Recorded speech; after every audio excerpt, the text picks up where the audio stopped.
This is Bob Samuels from Tech Connector and the ABM Leaders Group, and I'm very happy to introduce you to Bret Smith from HIPB2B. How are you today, Bret? I'm doing well, Bob. Thanks for having me, and hello, everybody. This is very challenging times. How are you guys been doing these last couple months since the shutdown? Well, it's been strange. We've been remote now for about 3 months and planning to return to the office in about another 4 weeks. Yeah, and it seems like you were ahead of the curve there. You got shut down early, self-imposed, and then you've been dealing with things well. And how's business been? Business has been pretty good. We've been fortunate in some sense that folks have pivoted some of their field and trade event budget over to demand gen, and that's what we specialize in. Yeah, wonderful. So could you give, for those of the audience that don't know you as well as I do, can you give a little bit about your background, in particular about ABM and lead gen and so forth? Sure. So I've been specifically leading HIPB2B for about 11 years now. Before that, I filled similar roles for other companies, some fairly notable ones like Pitney Bowes and so on. And that's where I first began to experiment with the use of email, actually in a sales role. And that led me down this particular path to the demand gen solution provider that HIPB2B is today. Wonderful. I love your background. You've done a very good job of being very focused on what you do really, really well, which is email, B2B, lead gen marketing, very specifically US. And you know, as far as I'm concerned, you're among the very tops of what you do and what you focus on. So it's well, thank you. Yes, well, we put a lot of time and energy to it, literally. Yeah. And you're expanding. You're looking at, or you are implementing multi-channel approach now to supplement along with email. So what is that looking like for you? Well, it's been interesting. It started as a bit of an experiment, and we were actually the lap rats, if you will. So we've always used multi-channels to promote the company itself, including social media, where we have a pretty fair reach, LinkedIn specifically. But B2B display was something we had just experimented with on LinkedIn and had not really done that on behalf of clients.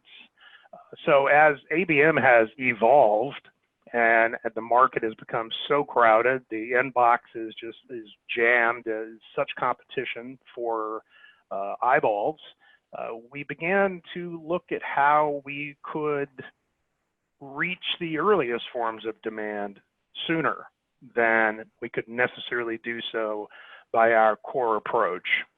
And that led us to B2B display. It only led us there, though, because of ABM. And you and I, Bob, know that named accounts marketing's been around for a very long time. But ABM now is a touchstone for technology and approach and the sort of outcomes that are expected from marketers. You know, ABM at its core is basically driven by a list of companies or a list of domains, and that makes it the key. That makes it the bridge, if you will, between doing something like B2B display, where engagement is anonymous, to email marketing, where the contacts you're reaching out to are already known. Very good. So I think you mentioned that display, getting into that, you're saying that it's an earlier touch as opposed to email? How does that work? I would say it is, yes. I think people are more inclined, particularly if they are in a social network or in their familiar publication that offers ads, to click on an ad. And part of that, of course, is because while they've typically been cookied or their IP address has been captured, they aren't going to be filling out a form. They're going to be consuming some sort of content in a frictionless way. Now, as an individual pre-ABM, again, these people are basically unknown except by cookies. So unless they returned again and you progressively profiled, you couldn't learn a lot about them. But if it's driven by an ABM list, well, you then actually can see, you can connect the domain to the engagement. And the bridge then becomes taking those engaged domains and connecting them to the people that reside at those domains who are most likely to have generated that interest. So making the switch from the lead, the individual, to the account, the group of individuals at that company, that lots of them can be touch points. Exactly. And you know, we all know that one of the biggest reasons why we have to get started so early and connect things in an integrated fashion is because we live in an age where most buying groups are self-educating. So they've done, you know, a fairly frequently quoted percentage of 70% have done their homework, and they've probably engaged with 13 different vendors to the extent of consuming their content before they're ready to have a meaningful conversation with the salesperson. So getting them, capturing that awareness as early as possible, and then taking it from that earliest sign, basically starting with them at the beginning of their buyer journey, and converting that into an environment where we can touch them specifically via email and begin to nurture that interest, if you will, prior to commitment. That's key. Okay. Now, when you say reach out to them, you don't know for sure if it's that person by email, but you can aim at that domain and aim at the titles you know that are relevant.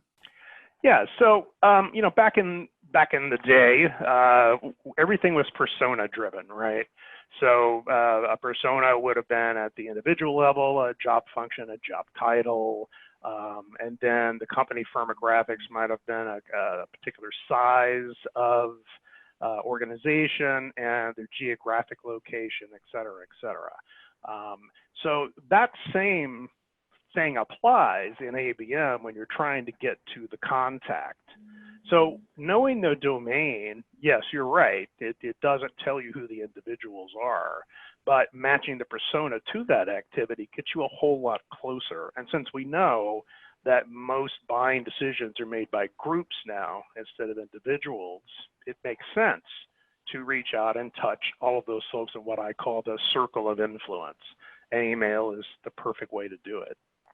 Beautiful. So one thing that it brings to mind, so the display works as a setup, if you will, to grease the skids or to make the email more effective when you reach out to them, because there will be some sort of awareness. Awareness is absolutely part of it. Yeah. And so that brings up the challenge of attribution, because yes, it's not necessarily going to be attributed directly to any leads, but it has an indirect with the email in theory. And then it may get some of those early people to make action, but that's not the expectation, I guess. Well, the study that I revolve all of my thinking around is the one that arrived at the conclusion that when you reached out to potential companies and their employees by multiple channels, the engagement level was 250% higher than that of a single channel. So I'm willing to take that nebulous brand awareness and work with it in a targeted fashion. So using an ABM list, for instance, in a B2B display environment, you're going to quickly be able to see which of those companies that you were interested in are betraying some sort of interest. At that point, we can take it and put it through our database, just as most companies can put it through their house database or a third party or even content syndication to accomplish a similar goal. Very good. So, and you mentioned multi-channel. So those are two channels. There's other channels too, right? So there's absolutely social, there's some even postal. Absolutely. And I look at these all in terms of their relative cost to each other, right? So 250% engagement's fine, but the underlying cost to get there obviously matters. So what we have found in B2B display, for instance, if you compare it to social media, and by that I mean specific B2B social media, which in my mind right now is almost entirely, at least for technology, LinkedIn. There's an argument for Facebook, et cetera, et cetera. But when you're looking at CPM, if you're looking at cost per thousand between B2B display and something like LinkedIn, that differential can be almost 100% higher in social media. Direct mail, well, I think that speaks for itself. There's a great deal more involved there with printing and delivery and timing. You certainly don't have any sort of electronic indication that they even opened it if they don't respond to you.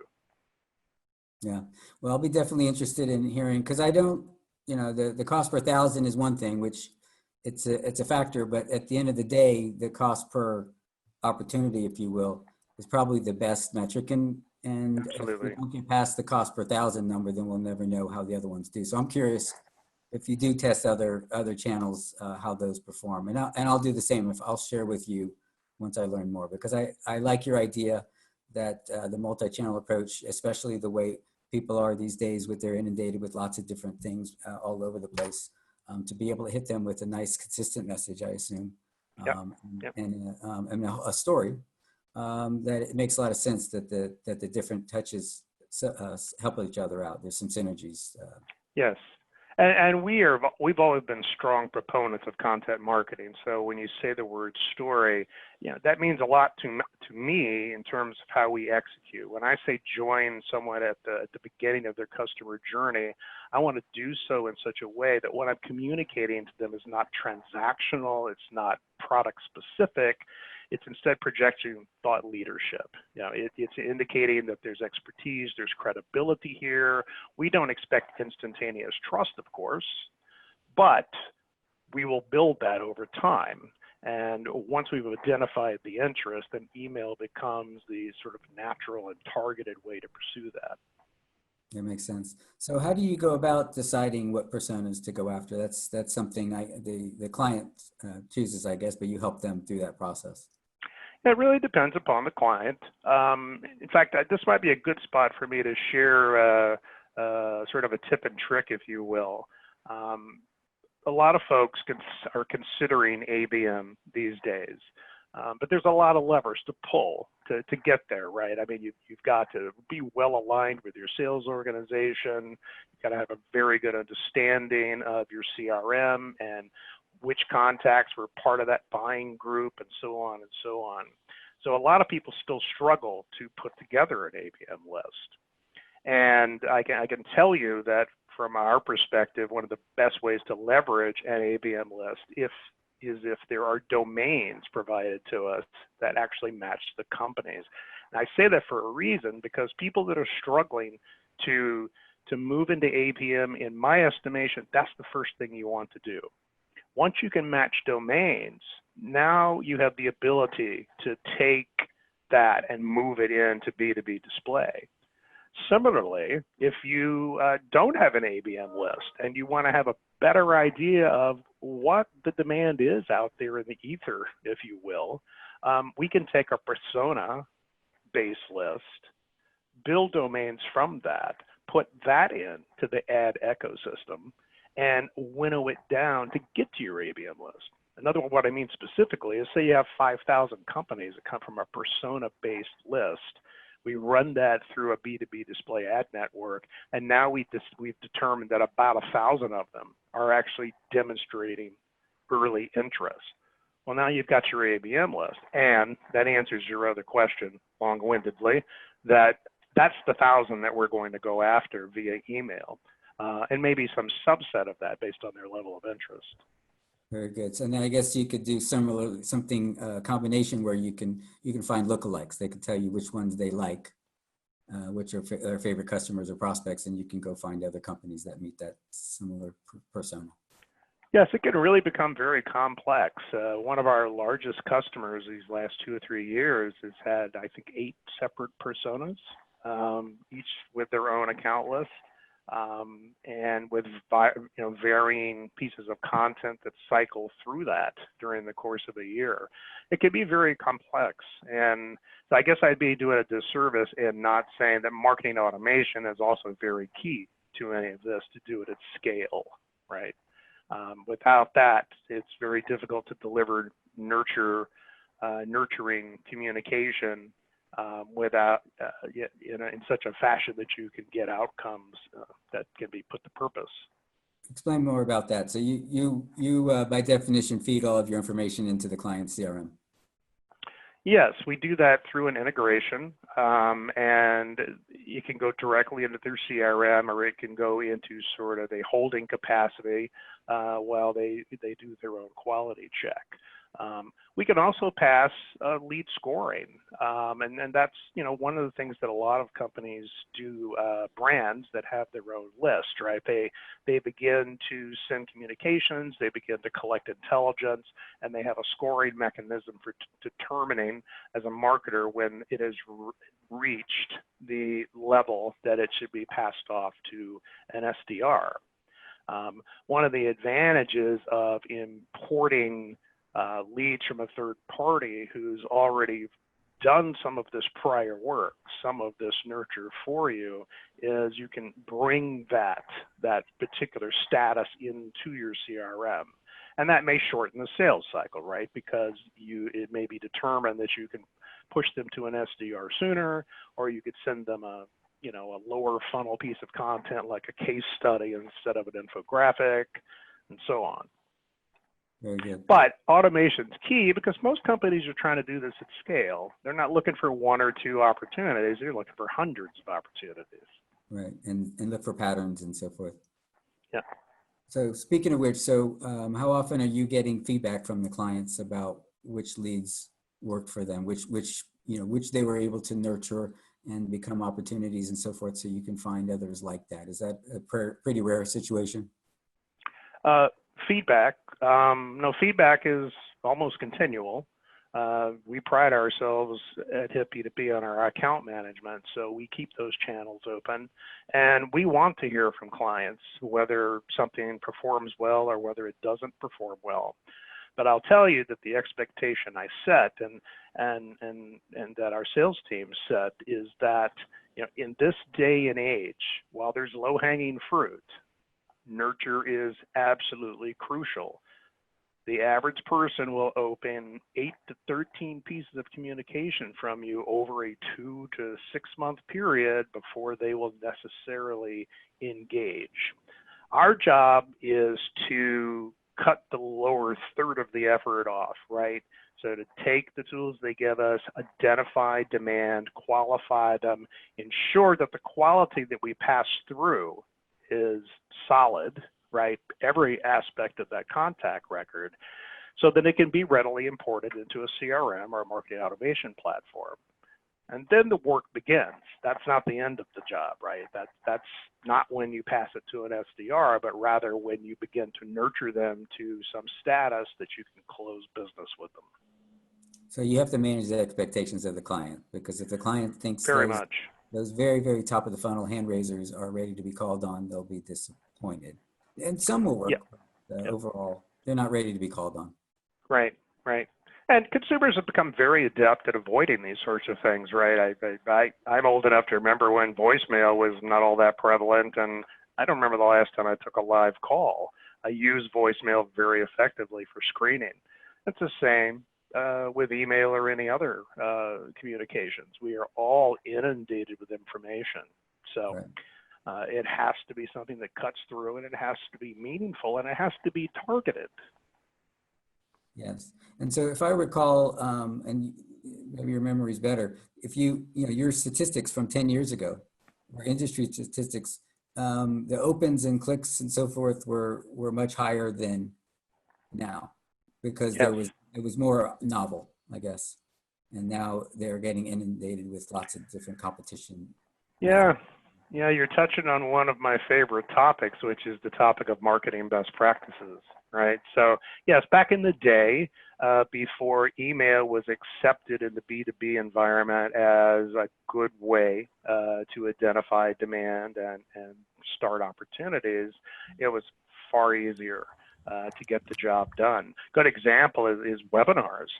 We used to be able to get, I am not kidding you, 1,200 people to attend a webinar for a client. It wasn't because we realigned the planets, we just did our jobs. Now you can pull those levers and many more, and you might be fortunate to register a few hundred. And then there's the whole aspect of who attends. But what I wanted to say about best practices is this. I think there are best practices that we all should follow. Recency, frequency, et cetera, et cetera. But there are some things that become counterproductive for us. And one of these is the notion that there's a certain day of the week that is best to send at a certain time on that day. Well, yeah, that's great when no one else is doing it, but when everybody's doing it, nobody's getting outcomes. Yeah. So I watch trends to see not just what might be the next cool thing we want to try, but I watch trends also to identify how we can sometimes make contrarian decisions and go another way. Our best engagement to this pre-pandemic was on a Saturday. Yep, because no one else is there. Mm-hmm. So that, yeah, I remember I forgot, they said that, Friday afternoons or whatever, that was a really weak, the good time. And then all of a sudden everybody did that and then it became worse. So much for that. So self-fulfilling. So what other best practices do you have to share? I bet a lot of people think that email marketing is email marketing. You put together a message, you put together a list, you send out the message, you get so many responses, yay team. How are you different than other email marketing companies? Well, I could tell you I give you a lot of answers to the second part of your question. The first part I would say is that email marketing is extremely complex if done well. And that's because it is rife with the risk of destroying brand equity to eliminating your own ability to get an email to an inbox. We have an entire operations team that's constantly working with data quality. And we are constantly looking at what domains are engaging with us and aren't engaging with us. A best practice, I would say, is making sure that whatever ESP you're using, right, or marketing automation platform you're using is not just a tool. You need folks who can advise you and can advocate on your part, particularly if you're an agency. Very important to have that strategic relationship. The thing about recency and frequency as a best practice we should all follow is that relates directly to deliverability. And that goes back to what we're constantly working with here at HIP to ensure that we maintain optimally, right? Because you cannot solve for the network intrusion vendors out there who are making decisions about what is credible email, defining what is spam, what is not spam, and so on. And it's your behavior ultimately as a marketer that determines that, the decisions that they make. So for instance, if you have a list with an ABM list of say 200, and you have maybe 10,000 people that match that because say it's an enterprise, they're all enterprise companies. Very unwise to take that as a single group and start broadcasting to them, because what will happen is when IBM says, oh, this little marketer just delivered 100 emails to us in the past 60 seconds, you're not going to have that level of access the next time around. They're also very automated as well. So it does, particularly in the United States, where it's not permission or consent based. Behavior is even more important to show that you are credible, that you are bringing valuable content to them, and you're doing it in a way that's respectful of their time.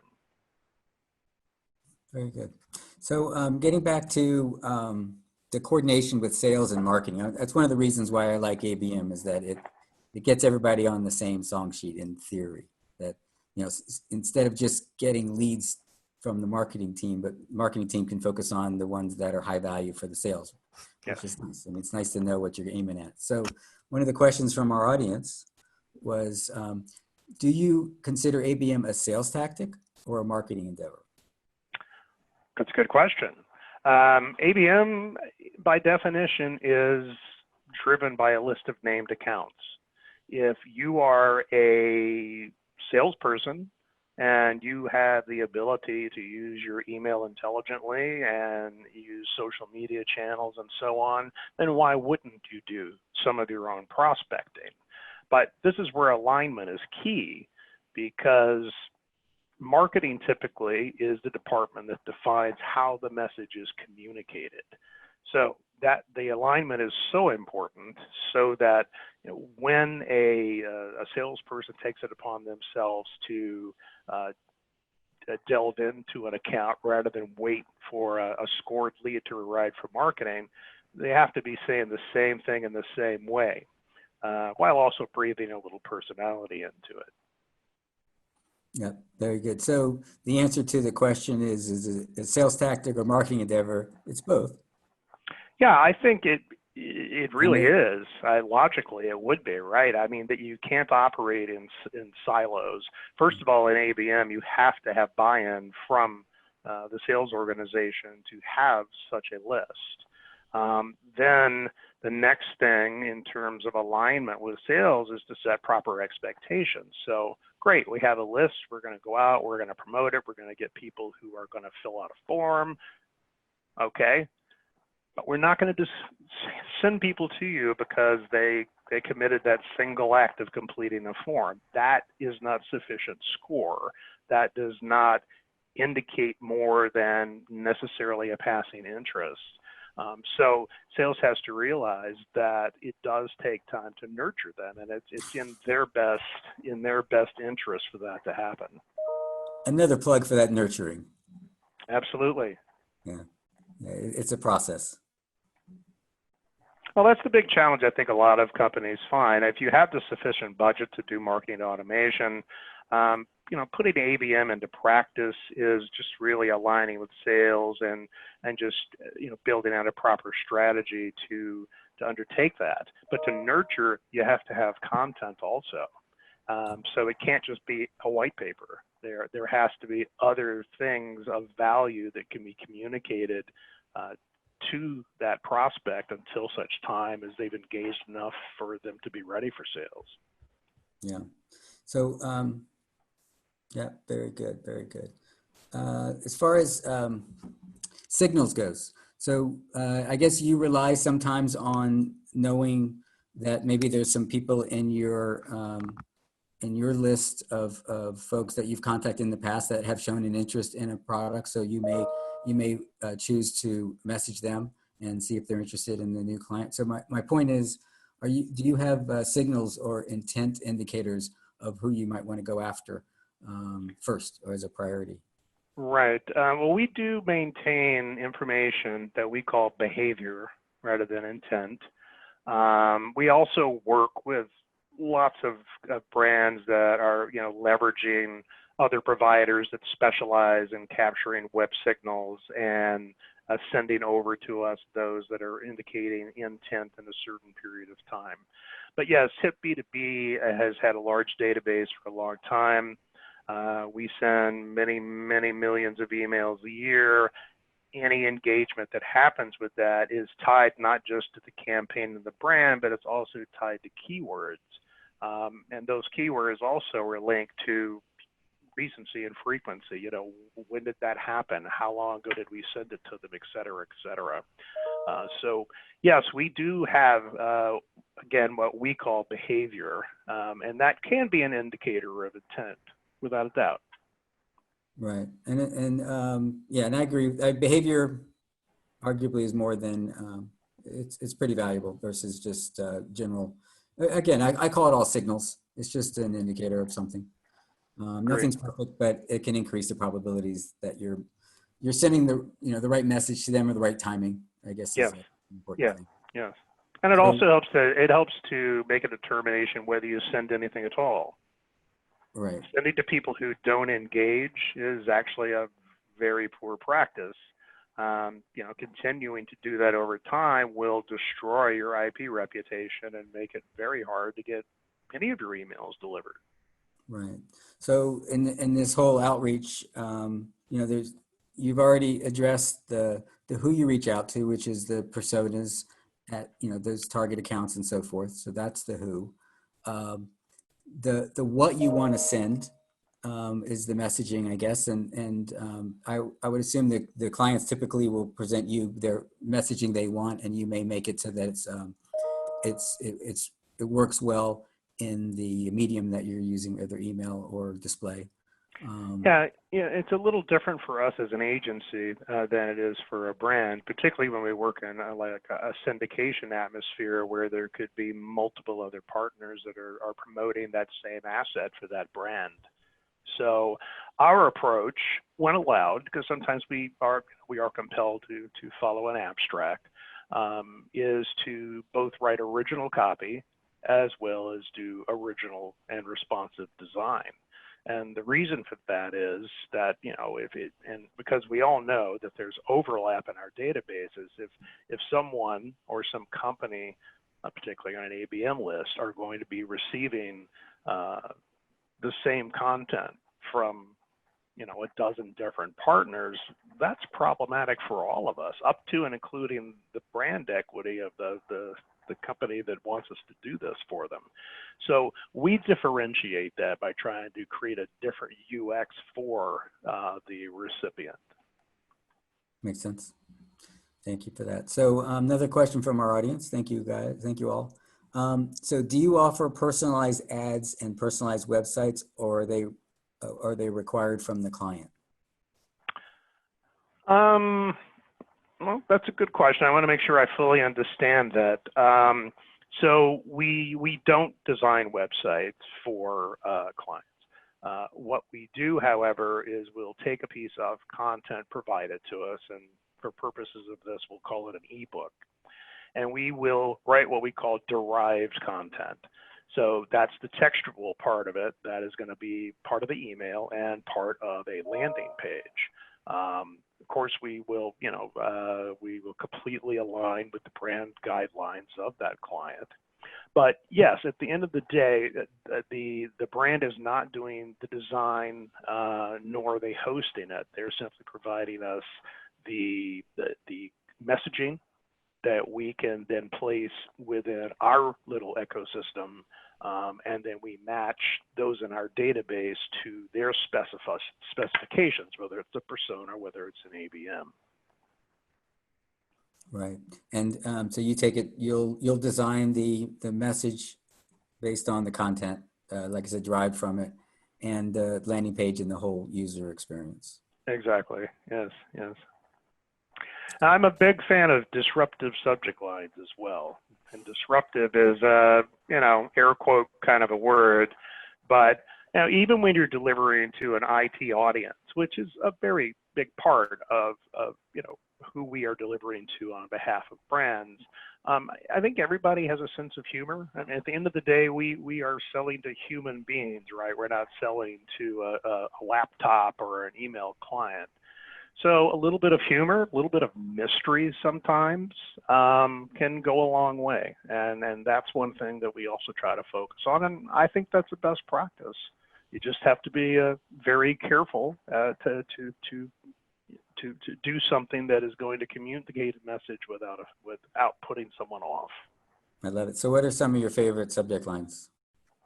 Well, a question is always my favorite subject line. And short of that, something that starts with how to usually gets people's attention. I also enjoy being a little bit coy, saying something that seems like not quite the direction we're going with the message, but there's enough of something in the subject line that they know it's meant for them. That's the mystery part, right? So pique their interest. Yes. What lies within? Yeah. Can't know until you click. So how deep do you go in your testing of a subject line? Will you test to see not just whether it, I mean, its job is to get opens, right? And then the message takes over. Yeah. So I guess that's the key measurement is opens. And then the other question maybe is, are you getting the right people?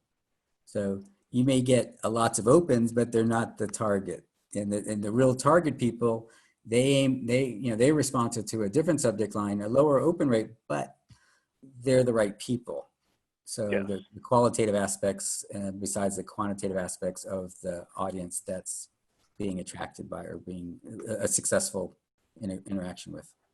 Yes. So it could be key. Let's see what else we got here. Okay. Lots of good questions.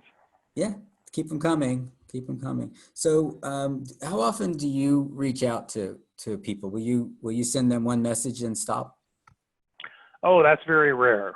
That's one of those holy grail campaigns where you're one and done. Generally speaking, we'll have a certain amount of leads that we need to fulfill. And as I mentioned, regardless of the size of the corresponding target group, we have to break it apart for purposes of protecting our deliverability, our IP reputations, and so on. So it usually takes longer. Clearly, we're not going to hammer on people. That's not in our best interest, and it's not a good practice in terms of how the brand you're representing is being treated. So I would say a typical campaign could be 4 broadcasts over maybe a month. So not overly intrusive, but certainly part of all that noise in everyone's inbox. And that's why targeting, I think, is very important, and paying a little bit more attention to the content. You asked me about subject lines. So kudos to our creative team, because our creative team is charged with doing this. And so with a typical campaign, we're going to have maybe 4 subject lines of different types, right? So there might be a question, there might be a statement, there might be one that's personalized to a first name or a company name, and we'll test those, on a small portion of the audience. The one that performs the best is the one that then goes to market. And that's also an important feature when you're looking at an ESP, an email service provider, or marketing automation tool, is that they have that ability to support intelligent ABM. Intelligent A/B testing. A/B testing, yeah. Got our TLAs mixed up. So, okay. So what do you, other pieces of the deliverability and keeping people out of trouble. So how I know you're focused on US, so you get to avoid CASL and GDPR. Yeah. But you're going to need to deal with CCPA. So what do you see as the challenges around that? Well, if you asked me that question 2 years ago, Bob, I would say I'm very, very concerned. But my first counsel to anybody who asks me that question is do your homework. And do your homework doesn't mean just do it by self-education. Talk to an attorney, talk to someone who specializes in this particular area. Read the actual legislation yourself. So CCPA as an email marketer, to me, is not of great concern, provided we are prepared to comply properly. Now, CCPA for an email marketer, particularly in B2B, is pretty narrowly focused, really, right? So folks have to have a way to opt out. That's required by CAN-SPAM. And exceeding a best practice or exceeding a federal guideline is also a good practice too. You have 10 days to unsubscribe people. We do it instantaneously. But with CCPA, That's a little more complicated because the recipient can ask to be forgotten, which means they have to be removed from your database. They can ask to have provided to them all information that you may have on them. You're legally bound to do that. So a simple link doesn't work. What we did is we ultimately went with a privacy compliance management company. And so they integrate to our privacy policy page. And if someone wants to be forgotten or someone doesn't want us to sell their data, when they click, they're actually going to that portal set up for us. The nice thing about it is it can intake that request in an automated fashion, and it's also documented. And then the last piece, which I was sharing with you yesterday, and I don't know how many people on our call know this, but CCPA, while it's really touted as being consumer friendly, from the marketer's standpoint, we have a legal requirement to ensure that the person making the request to be forgotten or whatever is who they say they are. And in order to do that, the law prescribes that we ask for identification, typically something like a driver's license and so on. So the absurdity of it all is, in order for us to legally take action on a CCPA request, we have to ask them for more information than we already had on them. And I think that's probably pretty discouraging to a lot of folks. Yeah, and especially since they don't trust you to begin with, because that's what they do. Yeah, but so that, it is a much bigger deal for those that are in the display advertising world, without a doubt. Well, we have some folks that are GDPR or privacy experts and consultants in our ABM leaders group, and so I'll be talking to them about CCPA, and I'll get verification of that, because that's definitely a good. Yep. Yeah. So have another question from our audience. Thank you very much. It says, what kind of information would a client receive once a campaign is completed? And completed in quotes. Okay, it can be a variety of things. Typically, it's going to be business card information and company firmographics. If they wanted a custom question, we'll have the answers to those custom questions. Other information that we can append to that would be, say, a LinkedIn profile or a direct dial or an extension, something of that nature. The way we do that is internally. It's not farmed out. We do everything in-house. And it's part of what we call our data quality approach, and specifically our contact verification unit. A lot of folks don't realize this. When they give you a list of domains and they ask you to go market to them, of course we're going to build a target group from our database, but our database has 28 million records in it. It's virtually impossible to keep every record up to snuff constantly when the churn is about 2% a month, just based on people changing employment or retiring or passing or whatever. So we build the target group. It's the best information that we typically have. We usually have prior engagement or behavior data to support that. But once we start capturing engagement, before we deliver it to the client, it goes through this contact verification unit. And their job is not to call the prospect. It is not to ask custom questions. It's not tele-verification. All they're doing really is ensuring, perhaps through a gatekeeper or through an automated system or through social media, that we have the most information that's up to date for this person.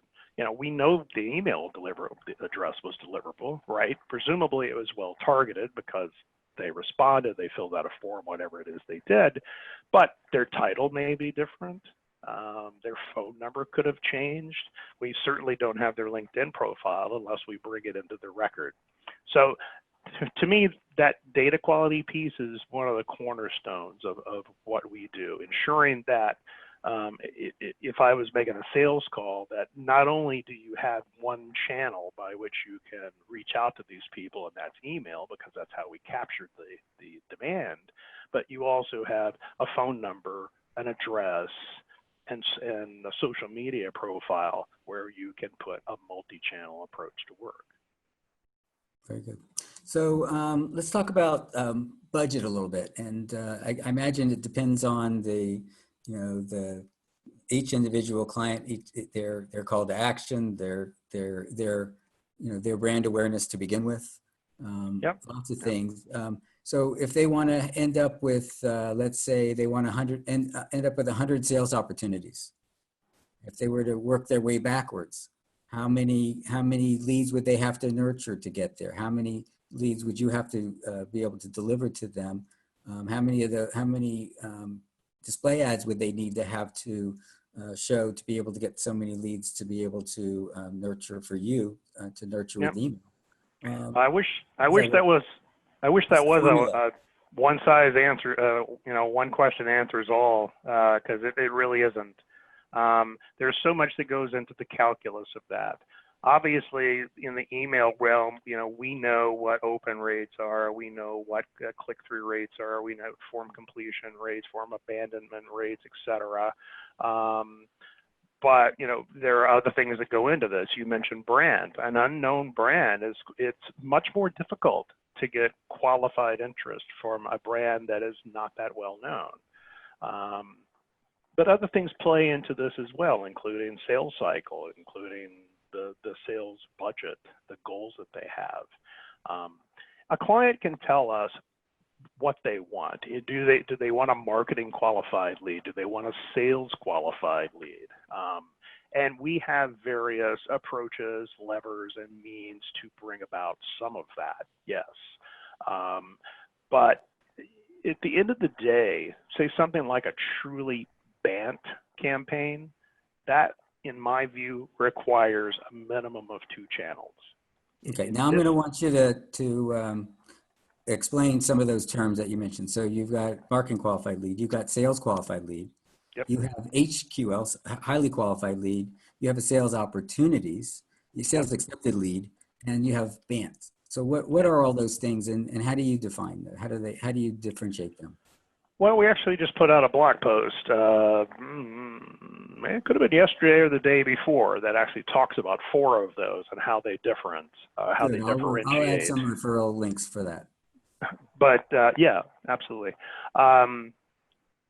Each of them basically is different in terms of the outcome that's expected, right? So a marketing qualified lead means that we delivered to them what was specified in the insertion order that matches their, the firmographics, the job function, et cetera, but it is not ready to go to sales, all right? You just have a level of interest. Exactly. In the topic, in that asset, yes. Whatever. It's just interest. There's no intent. Well, folks would argue that completing a form does indicate intent. And I would say 10 years ago, that's absolutely correct. Today, I would say people are going to fill out a form, regardless of their level of interest, if they want to read the asset. Doesn't mean they have budget or that they're ready yet to buy. A sales qualified lead is different, but SQLs more typically come from within the brand itself. We'll deliver an MQL, they'll nurture. At some point, it attains a lead score, and now it's sales qualified, and it's something that sales will accept as a lead that is ready for them to start working with. Good. So by definition, you're not asked to deliver sales qualified leads. Oh, we're asked all the time. Yes, yes, absolutely. I'm always mystified sometimes by some of the requests we get. A good one would be a request to only wants C-level respondents from companies that have over $1 billion in revenue. I'm sorry. Yeah, so they could ask for it. You could absolutely ask for it. And there's a couple of answers here. I mean, and one of them is, I realize that is ideally what you would like, but we can't get you there.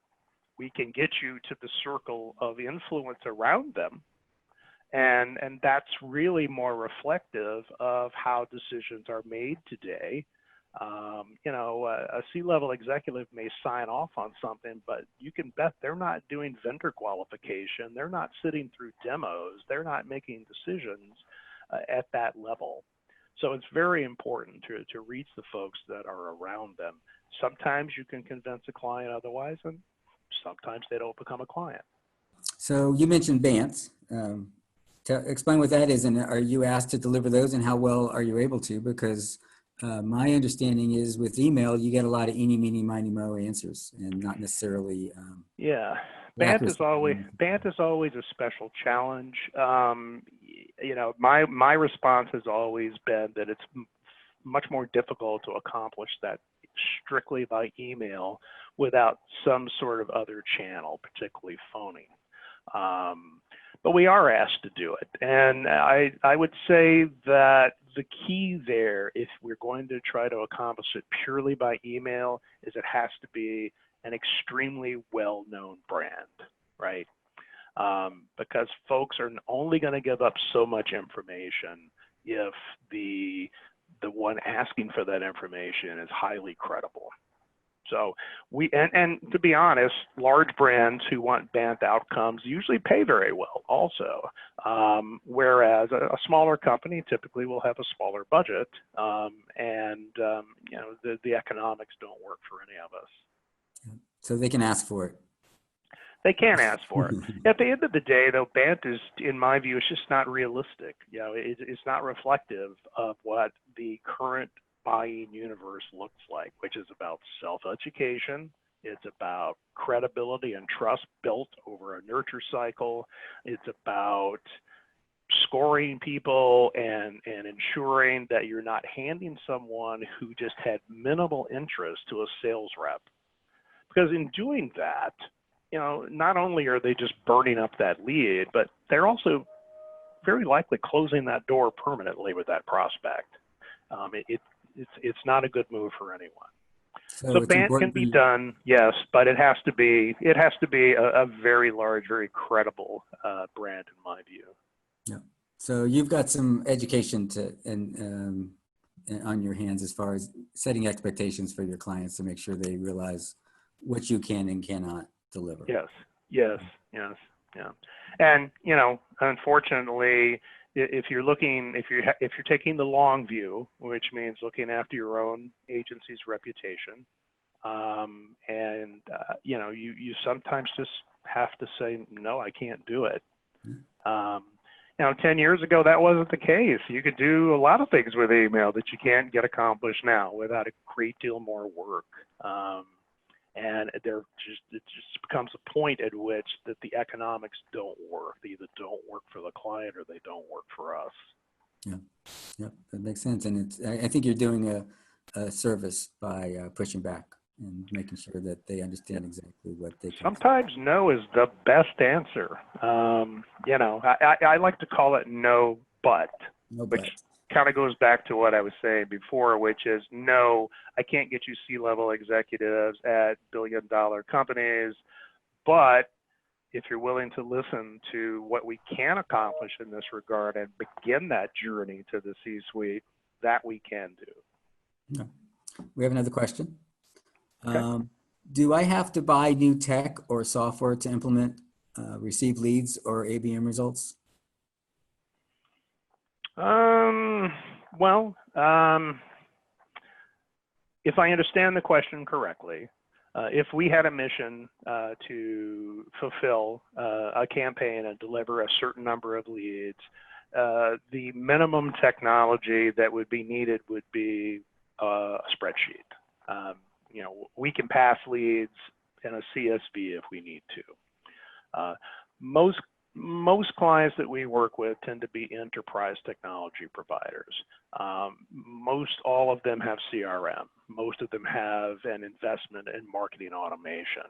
And a lot of them want you to deliver your leads through an API, which means our system has to talk to their system. And for that, we use, you know, there's a couple of different platforms out there that exist for that very purpose. And we can work with all of them. So the answer to the question is no, a computer and a spreadsheet program.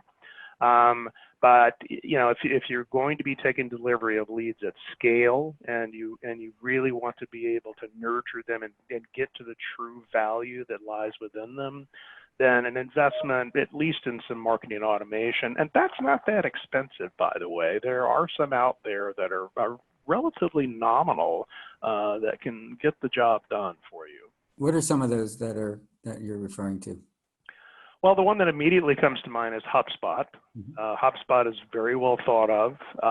If you are under a certain number of users or a certain number of contacts, it can be nearly free. That's a good one to work with. And then there's ESPs out there, right? So email service providers that can fulfill some of this stuff for you. A lot of people have heard of MailChimp. They're fairly inexpensive, but there's a lot out there. Yeah. Good. And as far as so I'm trying to think, so how are things, things have changed a lot in these past 10, 11 years you've been around. What is your vision? What is your crystal ball say about how things are evolving? What are we going to be talking about next year? What do we talk about in 5 years from now, as far as ABM, as far as the technology, the privacy, the challenges, the opportunities? What's going on? I have an answer to that. I'll qualify it by saying, I have an idea of what we'll be talking about. Whether or not it should be what we're talking about is a whole nother matter. AI is absolutely something that folks are going to continue to look at more closely and try to bring into the marketing process. And yes, you absolutely need technology for that.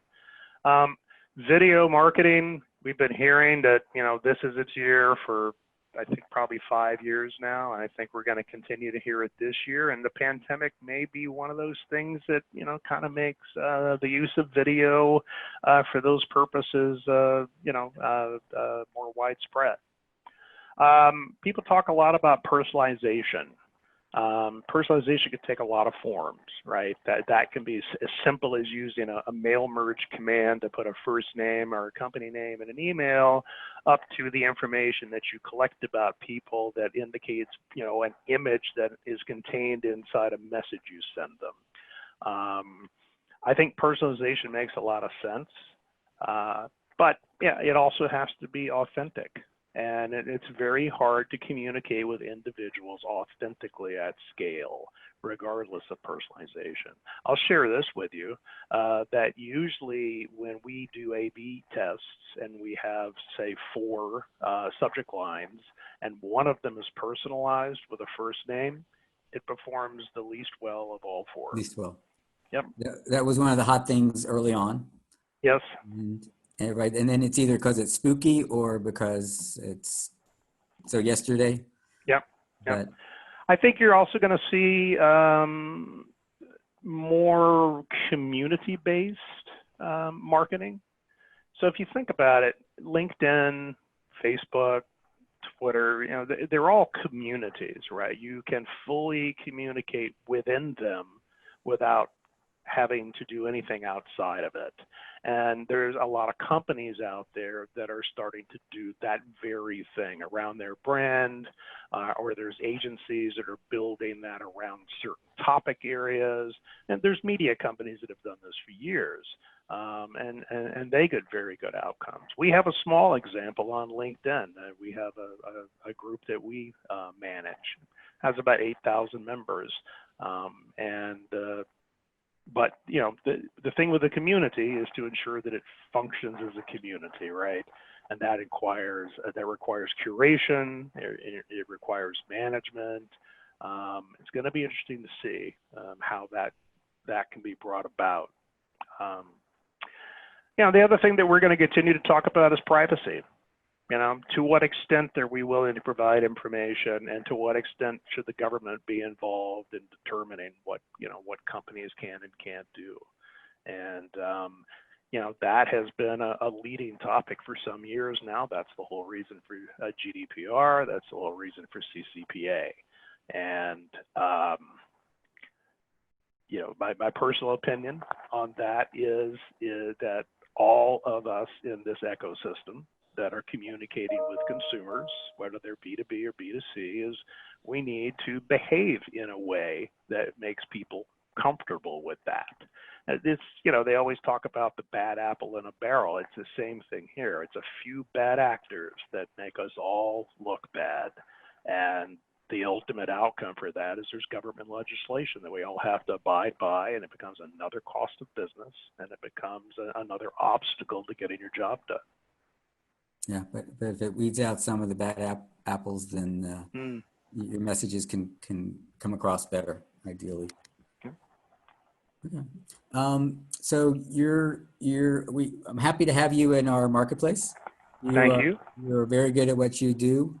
I think it's great. You're part of what makes our marketplace successful, is that we work with the best of breed at, whatever they do best. You're not telemarketing. We work with different telemarketing folks. You're not social. We work with the social people. So that's the idea of Tech Connector. So, I appreciate your being part of our marketplace.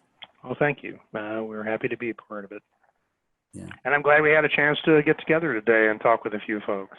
Yeah, it's been very good. I appreciate it. Any other words of wisdom? Or so, getting back to the main topic, because I do like the premise of combining, the multi-channel, the email and display. What's the next step if people want to explore that? How does that work? Or what do you recommend? Or what would be a next step? Well, if you're going to self-educate, there's a lot of ways to do it. If it sounds interesting enough that you have budget, well, I'm very much available, as is my sales team, to discuss it further. We are very interested in continuing to build use cases around the use of B2B display to capture the earliest form of demand, and then leveraging those outcomes via email to get highly qualified leads for our marketers. Beautiful, beautiful. Well, this has been great, Brett. So any other words of wisdom before I let you go? No, I think I'm spent. I don't think I have anything else wise to say today. All But right. I do bid everybody a very good afternoon or morning, depending upon where they are. And let's hope we are all in a brighter world in a very short period of time. Very good. Well, it's a pleasure, Brett, and I'll talk to you again soon. Thank you, Bob. You Thank as you. well.